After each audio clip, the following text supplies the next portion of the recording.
Sinimulan na ang pagpapatupad sa 25 million peso road project sa Bauco Mountain Province sa pamamagitan ng groundbreaking ceremony sa proyekto na pinamunuan ng Office of Presidential Advisor on Peace, Reconciliation and Unity.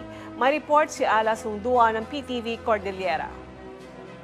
Ito na ang hudyat ng simula ng pagpapatupad ng 25 million peso road project na pagsasaay sa Balicanao, Am-Am Provincial Road sa Sitio Am-Am, Sadsadan, Bauco Mountain Province.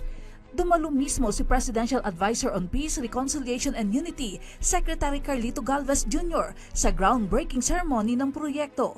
Ang road network ang magsisilbing daan tungo sa pag-unlad ng ecotourism sa lugar. Nakita rin naman ng kalihim ang iba pang pangangailangan ng bayan.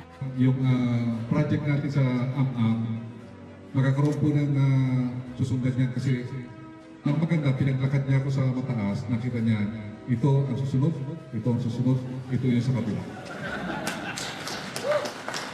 So, magaling talaga. And then yung sa kabila, doon sa kabila, yung para sa tourism natin sa area, si Barangay Captain at saka sa ating si Mayor. Para maganda kasi yan kasi alam mo, napakagandang area nito. Ang groundbreaking ay kasabay naman ng pagdiriwang ng ika-38 Mount Data Sipat Peace Accord Anniversary sa Bauco.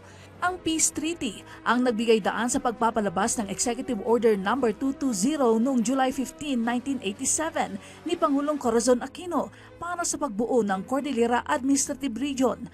Ayon kay Galvez, ang Road Network Project at iba pang serbisyong hatid ni Pangulong Ferdinand Marcos Jr. sa Mountain Province ay pagpapakita ng sinseridad ng gobyerno na tuparin ang nilalaman ng nilagdaang Peace Pact.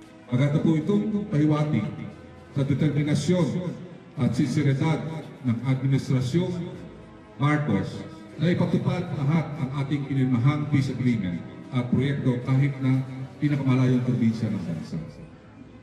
Ngayon, nais kong magpasalamat sa iba-ibang ahensya ng gobyerno na katuwang ng UPAPO para sa event nito. Natutuwa naman ang liderato ng Mountain Province sa mga tulong na natatanggap ng probinsya mula sa gobyerno. Hiling din ng gobernador na matupad na ang matagal nang isinusulong na otonomiya sa riyon. After 13 years, regional autonomy remains an elusive dream. May this occasion then give us the third attempts for autonomy will be successful. Ala Sungduan para sa Pambansang TV sa Bagong Pilipinas.